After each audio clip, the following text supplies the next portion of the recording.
Section formula coordinate geometry में आगे हम लोग को पढ़ना है सेक्शन डिस्टेंस फॉर्मूला हम लोग देख लिए। क्या है सेक्शन फॉर्मूला?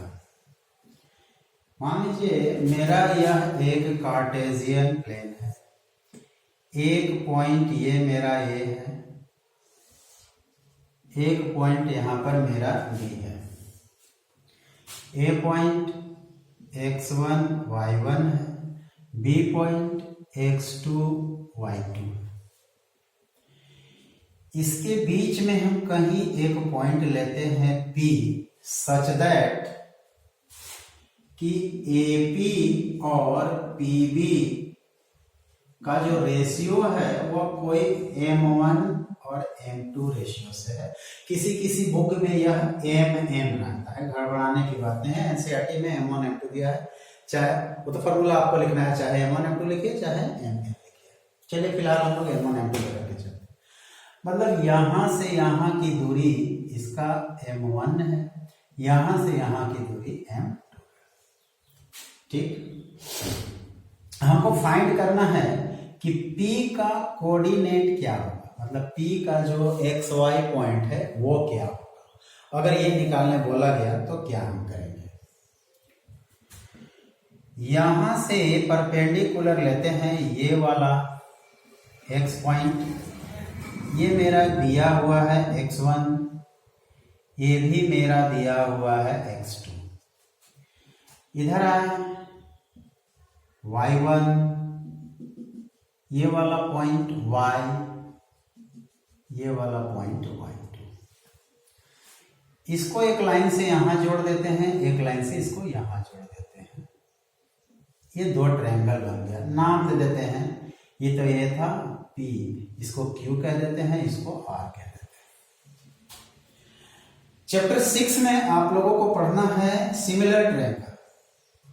सिमिलर क्या है? सिमिलर दो ट्रायंगल ABC कॉन्ग्रुएंट कहे जाते हैं यदि दोनों ट्रायंगल का सभी पार्ट बराबर हो। ओके, ऐसा पढ़े हैं हम लोग नई क्लास में।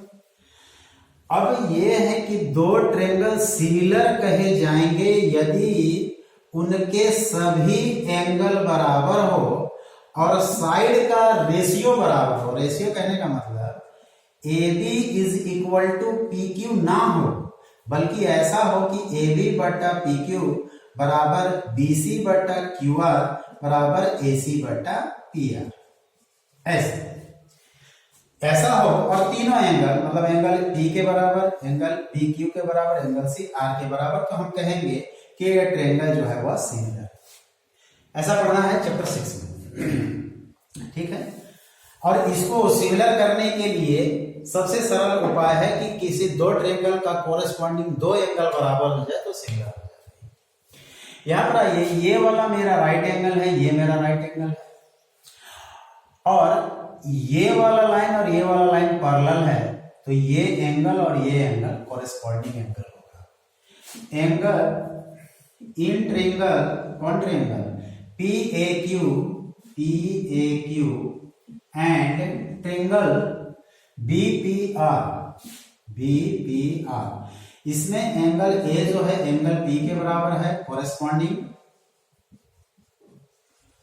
ओके, और दूसरा एंगल Q जो है वह एंगल R के बराबर है, बोथ आर राइट एंगल। तो हम कह सकते हैं कि ट्रायंगल PAQ सिमिलर है ट्रायंगल BPR के, जैसा कि अभी पीछे बताया। अब जब सिमिलर है तो इसका PA इसका BP के बराबर होगा, AQ PR के बराबर होगा, PQ BR के बराबर। सिमिलर है तो एकदम बराबर। अब देखते हैं PA, P से A क्या दूरी है? M1। BP M2। AQ यहां से ये वाला दूरी निकालना है। तो इस दूरी में से अगर हम ये वाला दूरी को माइनस कर दें तो निकल जाएगा। किस दूरी में से? इस दूरी में से, x में से ये वाला दूरी कौन, x1 को माइनस कर दे तो ये हो जाएगा x माइनस x1। PR ये वाला दूरी है PR का, इस दूरी में से ये वाला दूरी माइनस करना है। इस दूरी में से मतलब x2 में से ये वाला दूरी यानी कि x माइनस करना, x2 minus x is equal PQ यहां से यहां बस same y minus y1। BR same यहां से y2 माइनस y।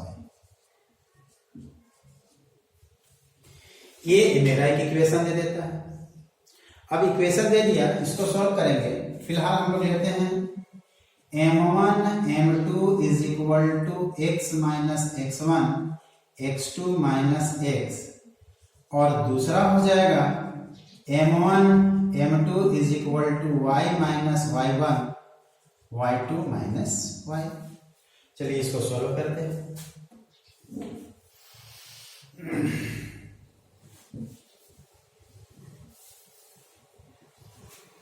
इसको क्रॉस मल्टीप्लाई करेंगे तो m1 को मल्टीप्लाई करेंगे x2 माइनस x के साथ, x2 माइनस x के साथ इज इक्वल टू m2 को मल्टीप्लाई करेंगे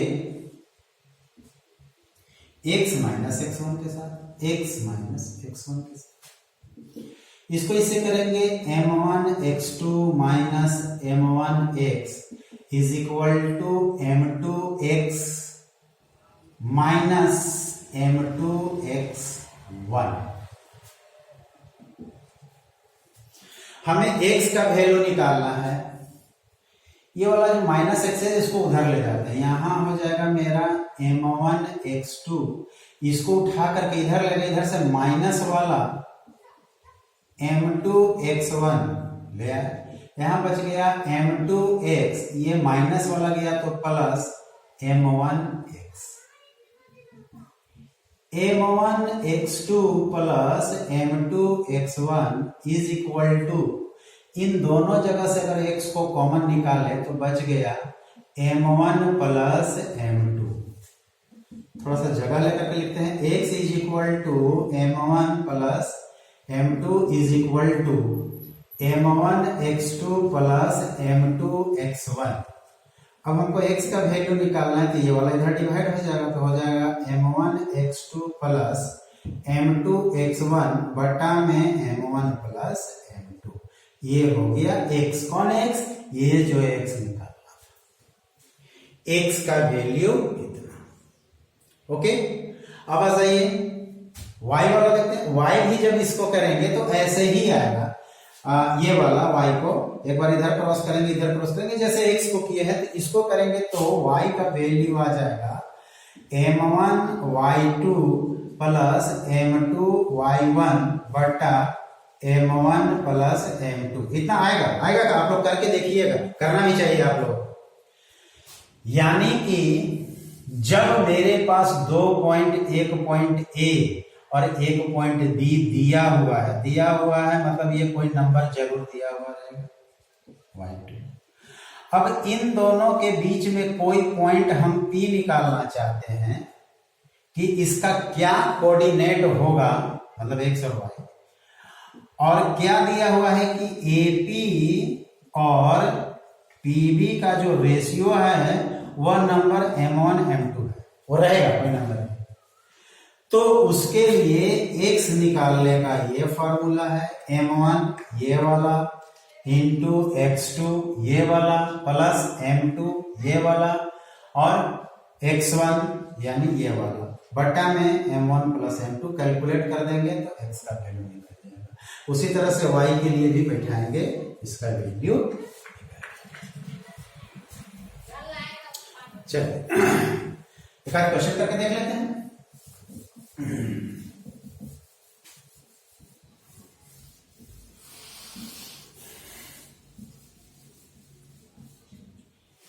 दिया हुआ है ए और बी। ए पॉइंट दिया हुआ है 1 3, बी दिया हुआ है 4 -5, और इस पर हम एक पी पॉइंट ऐसा लेते हैं कि ए बी बटा पी बी का रेशियो है 3:2। ओके, अब इस केस में देखिए मेरे पास क्या क्या है। M1 मेरा है 3, M2 है 2, X1 है 1, X2 है 4, X1 X2, Y1 Y2, Y1 है 3, Y2 है -5। X का formula X is equal to M1 X2 plus M2 X1, M1 plus M2। M1 कितना है मेरा 3, X2 कितना है 4 प्लस M2 कितना है 2, X1 कितना है 1 बटा में M1 कितना है 3, M2 कितना है 2। कैलकुलेट कीजिए, ये हो गया 12 प्लस 2 बटा में 5, यानी कि 14/5 या फिर 2.8 निकल गया। आइए इसका y को निकालते हैं। तो y के लिए M1 Y2 plus M2 Y1 बटा M1 प्लस M2। M1 मेरा है 3, Y2 है मेरा -5, M1 है मेरा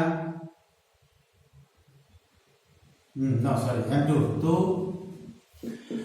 Y1 है 3 बटा में M1 प्लस M2, -15 प्लस 6/5 -9/5 -1.8। यही आंसर हो गया, मतलब उसका पॉइंट है 2.8 और -1.8 इस का। बस यही काम है, यही है सेक्शन।